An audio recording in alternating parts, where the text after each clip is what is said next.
सनातन धर्म और संत समाज का प्रचार व कुप्रचार ये एक अजीब सी पहेली है। इस पहेली के कई आयाम हैं, जहां कई बार तो ये समझ ही नहीं आता कि सच है क्या और झूठ क्या है। संत आसाराम बापू पर लगे आरोपों के बाद ये बहस एक बार फिर से छिड़ गई है कि सनातन काल से ही चली आ रही संत परंपरा पर आखिर चोट क्यों की जा रही है। ऐसे ही तमाम पहलुओं की पड़ताल की धार्मिक संस्था इंटरनेशनल स्पिरिचुअल ऑर्गेनाइजेशन ने, और इस पड़ताल में चौंकाने वाले खुलासे सामने आए हैं।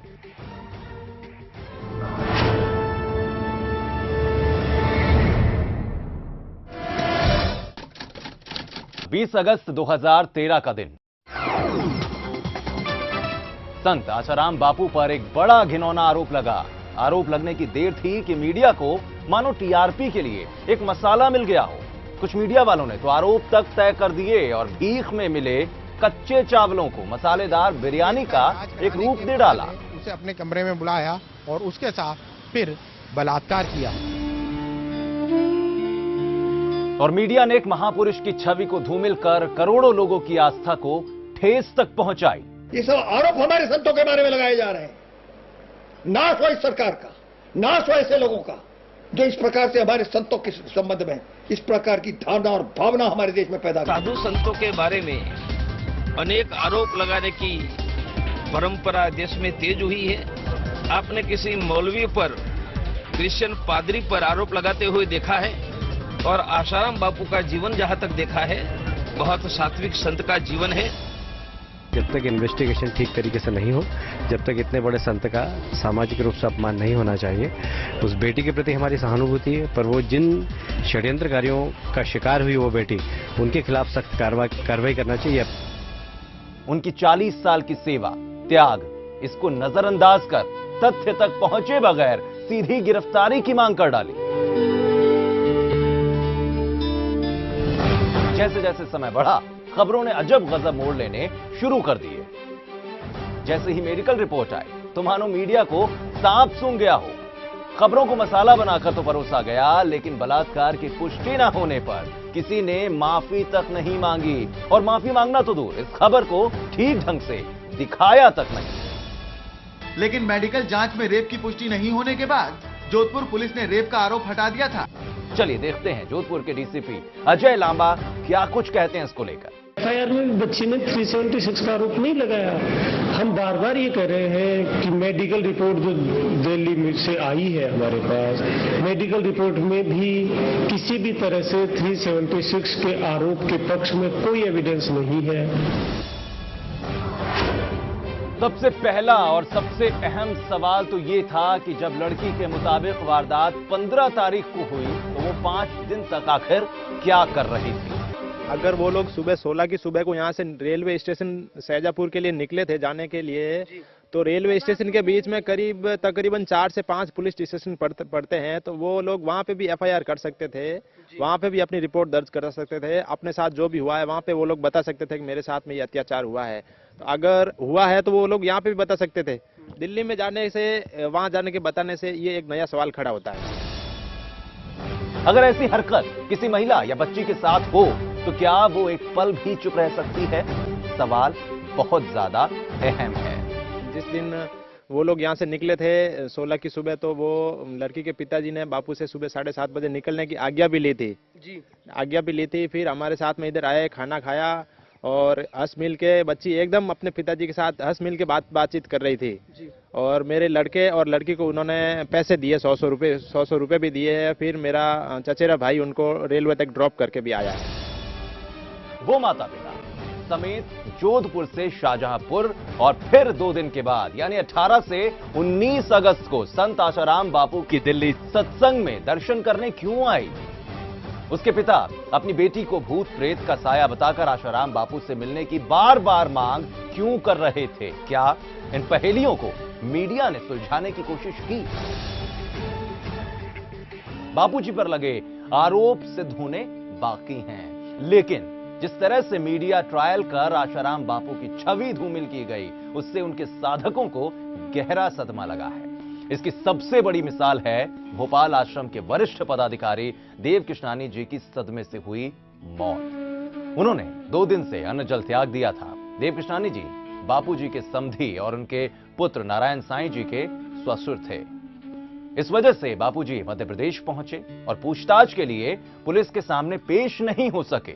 वो इंदौर आश्रम में जोधपुर पुलिस का इंतजार कर रहे थे। इसके साथ ही उन्होंने हर तरीके की पूछताछ के लिए सहयोग करने और अगले दिन जोधपुर जाने की तैयारी भी कर ली थी। जब भी स्वास्थ्य में जैसे सुधार होता है तो जोधपुर, यहाँ तो फिर वो अगर पूछताछ के लिए पुलिस यहाँ आती है तो यहाँ भी पूरा, और सभी को मेरा साधुवाद। लेकिन मीडिया ने झूठी खबरें फैलाई कि बापूजी फरार हैं। मीडिया का दबाव बढ़ता गया और सरकारी तंत्र डामाडोल होने लगा। 31 अगस्त की रात 1 बजे देश के 75 वर्षीय सम्मानित संत को पुलिस जबरदस्ती उठाकर ले गई। और इतना ही नहीं, बापूजी के अंगत सेवक को मारा पीटा गया और रात भर कोई फ्लाइट ना होने के बावजूद बापूजी को इंदौर हवाई अड्डे पर सुबह तक बिठाकर रखा गया। टीआरपी के लिए मीडिया बापूजी की खबरों से हटा नहीं और जनहित के तमाम मुद्दे दफन से हो गए। रुपए की कीमत जमीन पर आ गई, पेट्रोल के दाम आसमान छूने लगे और कई दिनों से अधर में लटका फूड सिक्योरिटी बिल आराम से पार्लियामेंट में पास हो गया। इन सब पर मीडिया की नजरें नहीं गिरी। इन खबरों से मीडिया की टीआरपी की भूख नहीं मिटती। महज एक आरोप के बिना पर 50 सालों से लोक कल्याण में अविरत संत के समाज के प्रति अभूतपूर्व योगदान को नजरअंदाज कर दिया गया। उनके साथ एक आतंकवादी से भी बदतर सुलूक किया गया। अभी जो अपमान का जो हमारे सामने दृश्य आ रहा है वो हमारे पूज्य बापू आसाराम बापू 80 वर्ष की उम्र है, किसी लड़की के ऊपर का रेप का चार्ज लगा करके उनको हमारे गिरफ्तार करते हो। ये गिरफ्तारी उनके लिए नहीं है, गिरफ्तारी हिंदू समाज को बताने के लिए कि तुम्हारे संत, इनके हम जो निष्ठा है, जो तुम्हारे अंदर सम्मान है, उनका जो श्रद्धा का भाव है, इसको हम मिटा कर रखते हैं। क्या इस तरह की कार्रवाई सरकार पर बहुत बड़ा सवालिया निशान नहीं लगाती? क्या सरकार ने यह कदम उठाने से पहले एक बार भी यह विचार नहीं किया कि इससे करोड़ों लोगों की आस्था को कितनी ठेस पहुंचेगी? आखिर क्यों सरकार ने मीडिया के दबाव में आकर यह कदम उठाया? तो सिर्फ आसाराम बापू के समर्थक ही नहीं, बल्कि हर वो शख्स जिसे जाने अनजाने बापूजी के ज्ञान से फायदा पहुंचा, वो भी समर्थन में सड़कों पर उतर आया। ऐसा दुष्प्रचार किया गया कि बापू के समर्थकों ने गुंडागर्दी की, लेकिन हकीकत कुछ और ही थी। बापू के समर्थकों ने देश भर में शांतिपूर्ण तरीके से धरना देकर अपनी बात कहने की कोशिश की। समर्थकों ने मांग की कि हमारे बापू निर्दोष हैं, बापू को सताना बंद करो। क्या लोकतांत्रिक देश में अपनी मांगों के लिए शांतिपूर्ण तरीके से धरना देना भी गुनाह है? हम सिर्फ यही कह रहे हैं, हमारे बापू को रिहा कर दो, हमारे बापू सच्चे हैं, हमने किसी को नुकसान नहीं पहुंचाना।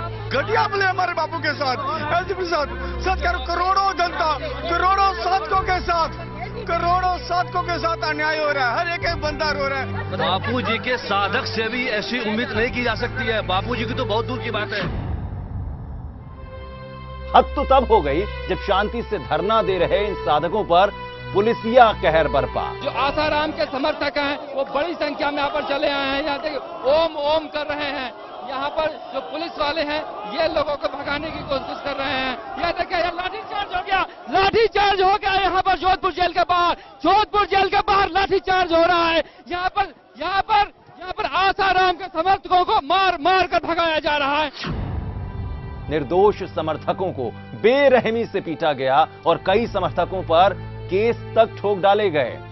जुल्म ढहाने का सिलसिला यही नहीं रुका, जेल में बापूजी का पोटेंसी टेस्ट भी करवाया गया। सवाल उठता है कि जब खुद जोधपुर पुलिस ने यह बात कबूली कि एफआईआर में छेड़छाड़ का ही मामला है, रेप का नहीं, तो फिर पोटेंसी टेस्ट की जरूरत क्या थी? यह अत्याचार नहीं तो और क्या है? मीडिया ने पीड़ित लड़की की सहेली से भी बातचीत की, लेकिन किसी ने उस वीडियो को दिखाने की जहमत तक नहीं उठाई, क्योंकि उस बयान से दूध का दूध और पानी का पानी हो जाता। जो सच मीडिया नहीं दिखा पाया, वो सच अब हम आपको दिखाते हैं।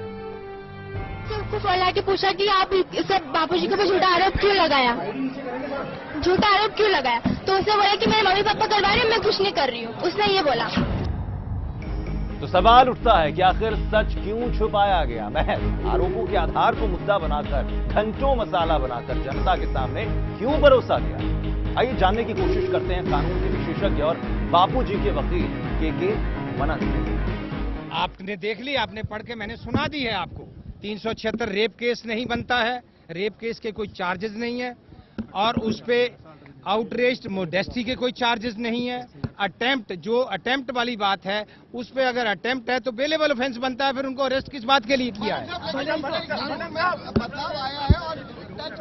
कानून, आप कानून को पढ़ लो पहले। टच का मतलब ये नहीं है कि आप किसी रात आप चलते चलते 20 को टच कर रही हैं, आपका रोज अरेस्ट होते फिरेंगे। मत करो ऐसी बातें। सुनो, लॉ ऐसा बन गया, तुम भी चक्कर में आ सकते हो कभी ना कभी, ये बता रहा हूं मैं आपको। मत चक्करों में करो ऐसे क्रॉस एग्जामिनेशन। मैं एंकर्स को भी कह रहा हूं, चूंकि लॉ को समाज के मुताबिक बनना चाहिए, समाज के लिए कानून होता है। ऐसा भी कोई एलिगेशन नहीं है। ये मुझे बड़े दुख के साथ कहना पड़ता है कि एक तरफ की जो स्टोरी आप चलाए बैठे हो, ये कोई आपके लिए अच्छी बात है, समाज के उत्थान के लिए कोई अच्छा कार्य कर रहे हैं आप। चंद्रा स्वामी का केस याद है सबको? बिल्कुल बिल्कुल। लखू भाई पाठक केस में 9 महीने जेल में जी बरी हुए, सेंट किट्स बरी हुए, बाकी 9 केसों में फेरा में बरी हुए। एक बार भी क्लिप दिखाई आज तक आप लोगों ने उसकी? उस समय उसको नंगा करके रख दिया तमाम दुनिया के आगे। आज एक केस में भी, और मैं ही लॉयर हूं उसमें, अब बताइए 9 महीने उसकी जिंदगी के कोई वापस दे सकता है आज? और सुप्रीम कोर्ट में बेल हुई थी जाकर, जब सुप्रीम कोर्ट ने ये टिप्पणी करी थी कि ऐसे केसों में तो मजिस्ट्रेट को बेल दे देनी चाहिए थी जी, और वो एंटीसिपेटरी पे थे पहले। तो मेरा मानना यह है कि कानून की प्रक्रिया जब शुरू हो गई है, आपके माध्यम से मैं बाकी चैनल को भी कल भी कहा है कि बैलेंस स्टोरीज, अपनी स्टोरी मैं कहूंगा कि मीडिया में सारे चैनल एक जैसे नहीं है, कुछ चैनल्स का व्यापार हो गया है। जी हां, बापूजी के पास रहने वाले शिवा का भी नाम एफआईआर में दर्ज था, जिसका इस केस से शायद कोई वास्ता नहीं, लेकिन फिर भी उसने जांच में सहयोग के लिए खुद को पुलिस के हवाले कर दिया।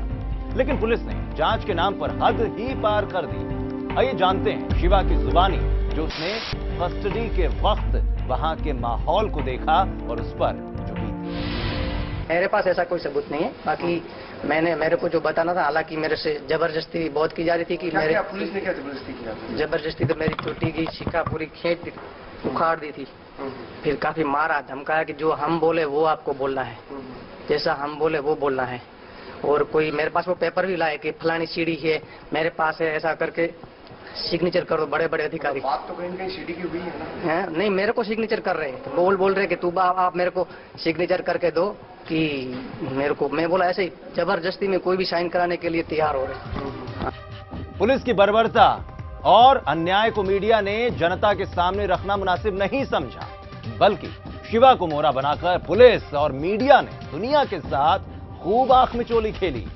अश्लील सीडी के नाम पर जनता को भ्रमित किया गया। शिवा के नाम पर सरासर झूठे बयान दिखाकर पूरे देश को गुमराह करते रहे।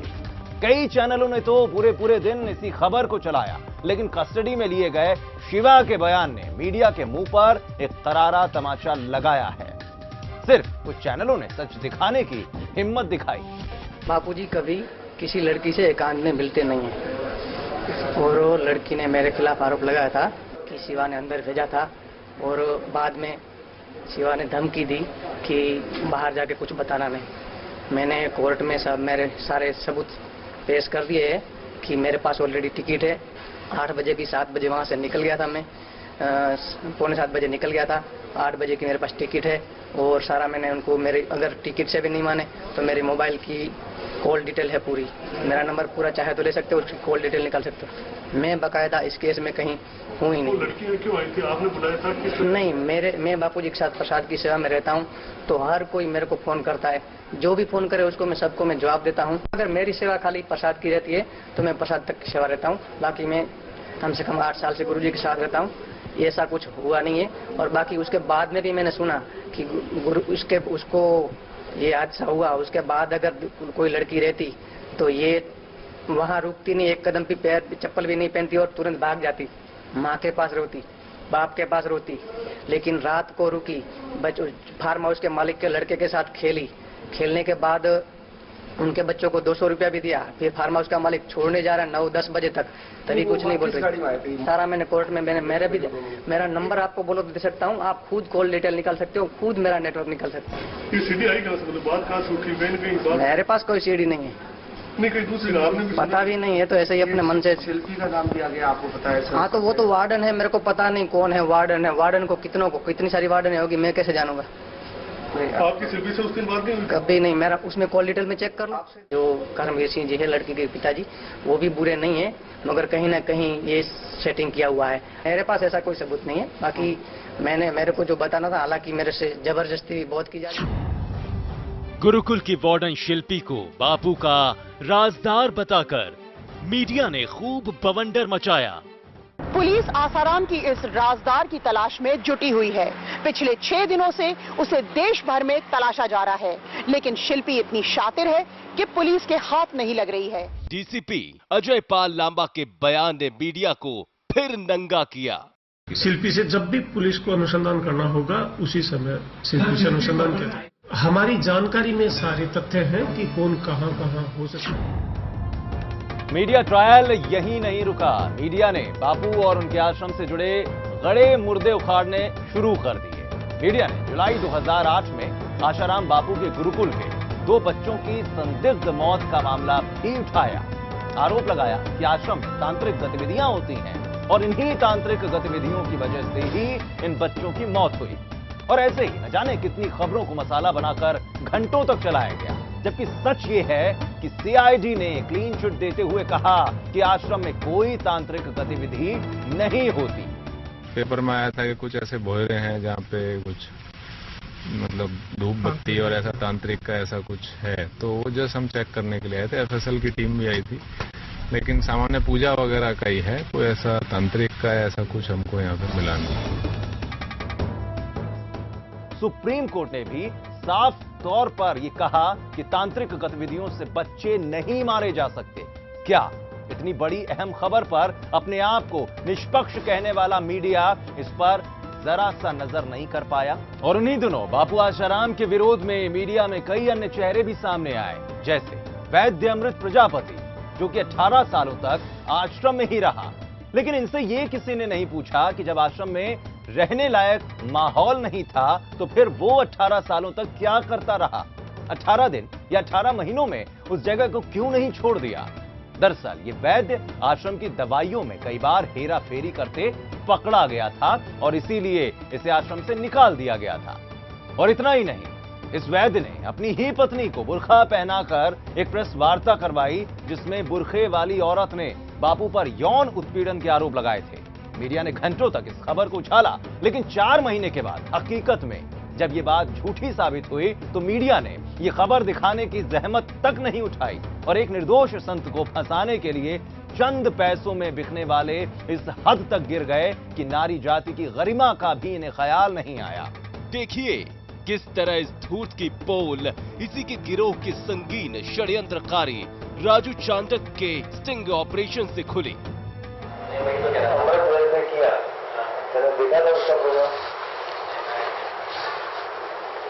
वो वाला काम मेरे को नहीं करना। उन्होंने किसी लड़की को पेश किया सीवी के आगे। मीडिया अगर अच्छा है उसने 2-3 न्यूज छाल दी। मीडिया अगर अच्छा है उसने 2-3 न्यूज छाल दी। तो हो गया भाई, उसकी क्लैरिटी बढ़ गई, उसका तो काम है। क्या कोई अपनी पत्नी को इस तरह की बदनामी के दलदल में धकेलना चाहेगा? ऐसे में ऐसे लोगों को आप क्या कहेंगे, खुद ही तय कीजिए। जी हां, ऐसे ही षड्यंत्रकारियों में एक और नाम सामने आया था, महेंद्र चावला का, जिसने मीडिया में जोर शोर से कहा था कि आश्रम में तांत्रिक गतिविधियां चलती हैं। काली करतूतों में ब्लैक मैजिक करते हुए उसको देखा, पहले मीडिया को बताया। उसके सेक्स स्कैंडल्स देखे, वो हमने पहले से हम मीडिया को बता चुके हैं। ये जालसाज बार बार मीडिया को सारी बातें बताई हैं, ऐसा क्यों कह रहा है? ब्लैक मैजिक करते हुए उसको देखा, पहले मीडिया को बताया। ब्लैक मैजिक करते हुए उसको देखा, पहले मीडिया को बताया। क्या मीडिया इस देश का न्यायतंत्र है? अगर इसके आरोपों में दम है तो न्यायपालिका के दरवाजे क्यों नहीं खटखटाता है? लेकिन जस्टिस DK त्रिवेदी कमीशन आयोग के सामने उसने खुद कबूला कि उसने आश्रम में कभी कोई तांत्रिक गतिविधि नहीं देखी। महेंद्र चावला को आश्रम से उसकी विकृत मानसिकता की चलते वहां से निकाल दिया गया था। राजू चांडक, इसे तो शायद उल्टा चलने का मानो शौक सा लग गया हो। एक स्टिंग ऑपरेशन में साफ साफ ये दिखाई दिया कि कैसे एक लड़की को बापू आशाराम के खिलाफ रेप का आरोप लगाने के लिए तैयार कर रहा हो और इस खेल के लिए वो 5 लाख रुपए देने को तैयार भी नजर आया। कोई इनसे पूछने वाला नहीं कि आश्रम के इन भगौड़ों के पास रिश्वत देने के लिए 5-5 लाख रुपए कहां से आए। देखने से इसको एक बार ये खुद हो गई कि इसको क्या था, ये गो थ्रू हो गई। इसको उस समय जब भी जहां बोलेगी तो इसको याद नहीं करना पड़ेगा। सही है। एग्जाम देने अपन जाते हैं, पहले अपन तैयार कर लेते हैं नोट्स, ठीक है कि नहीं? अपन वो नोट्स अपने बना लिए कि कहीं देने, कहीं दिखाने, कहीं वो नहीं। आपके पिताजी की बात इसमें जितना मुझे कोऑपरेट करते हो पूरी तरह से, उतना मेरे को एक्शन फास्ट और उतना एक्शन में पावर मिले। दिल्ली मेरे लिए मेरा घर अहमदाबाद, समझ आ गया? मेरे पास 1 नहीं 10 एडवोकेट हैं, हाईकोर्ट के जज हैं, उनसे सलाह लेकर मुझे क्या काम करना है, किस प्लेसमेंट करना है, वो मैं दे सकता। मैंने इसलिए कहा टाइम लेके आना, उतावल में मैं कोई काम नहीं करता। अमृत भाई उतावल में काम करता है, मैं उतावल में नहीं काम करता। मैं बहुत सोच समझ के एक कदम फूक के 4 जगह मेरे जो है मिलने वाले, जो जुडिशियरी में है, जो इस लाइन के महामहिम है, उनसे सलाह लेके एक कदम पे फिर पड़ता हूँ। पहले टाइम जाना जाए, जहाँ हमारे को 2005 से 2008 हो गया, 3 साल चले गए, कौन सी हमने कंप्लेंट नहीं की ना, तो 3 दिन बाद हो गए। आशाराम के ऊपर संदेश ने टाइट कर रखा है मामला, एक अखबार वाले, उसका डायरेक्ट इन्वॉल्व है, ठीक है? और इसके भी केस में वो मेरे को पूरा सपोर्ट करेगा, ठीक है? वो पूरी डिटेल स्टोरी वो देगा, ऐसे इसकी तांत्रिकी भी, और FIR भी देगा, एफिडेविट भी देगा, सब कुछ जानकारी देगा। उसके पीछे रास्ता ही नहीं रहेगा, पीछे बात क्या बात। और मैं चाहता हूं एफिडेविट और FIR वो गुप्त है। ताज्जुब की बात तो ये है कि ये CD सभी मीडिया ग्रुप्स को दी गई, लेकिन किसी को इसमें कोई खबर नहीं दिखाई पड़ी। क्या एक षड्यंत्रकारी को बेनकाब करना मीडिया की जिम्मेदारी नहीं थी? और इसी में राजू चांडक अपनी आगे की प्लानिंग बताता है। वो चाहता है कि आशाराम बापू को किसी तरह जेल हो जाए और ट्रस्ट के सारे आश्रमों पर वो कब्जा कर ले। मर गया, कहीं चला गया, सुरेश कहीं अलग बैठा है, कोई अलग बैठा हुआ, कोई आदमी है नहीं जो ट्रस्ट की लिस्ट में था, तो क्या करोगे आप? पूरा हो जाएगा। और ये वही राजू चांडक है जिसने 5 दिसंबर 2009 को अपने ऊपर गोली चलवा ली और आरोप सीधे सीधे आश्रमवासी गजानन पर मर दिए। हालांकि जांच पड़ताल में ये सारे आरोप झूठे पाए गए। जी हां, जब भी बापूजी पर आरोप लगते हैं तब ये दलाल मीडिया आश्रम से बगावत कर निकले 4-6 भाड़े के टट्टुओं को सामने बिठाकर खूब बहसबाजी करती है और इतने कुप्रचार के बावजूद भी बापूजी के सत्संग में खिंचती साधकों की भीड़ साधारण व्यक्ति को भी सोचने पर मजबूर करती है कि आखिर कोई तो बात है। प्रश्न ये है कि क्या मीडिया घराने में बैठे और खुद को बुद्धिजीवी कहने वाले लोग क्या कभी लाखों करोड़ों साधकों से पूछने की फुर्सत उन्हें नहीं मिली कि आखिर बापूजी के सत्संग से उन्हें क्या लाभ हुआ? दांतों तले उंगलियां दबा लेने वाले हजारों भक्तों के अनुभव बताने के लिए क्या उनको आधे घंटे का वक्त नहीं मिला? उत्तर स्पष्ट है। यही भक्तों की भीड़, धर्म और गुरु के प्रति आस्था इनकी आंखों की किरकिरी बन गई थी, क्योंकि इसी सनातन आस्था ने मीडिया के कुप्रचार के पुरजोर प्रयास को तोड़कर रख दिया था और ये उन्हें सहन होता भी तो कब तक। जी हां, मीडिया की शर्मनाक हरकतें सिर्फ यही नहीं रुकी। बापूजी की गिरफ्तारी के तुरंत बाद सभी चैनल और अखबारों ने मानो आश्रम पर धावा बोल दिया हो।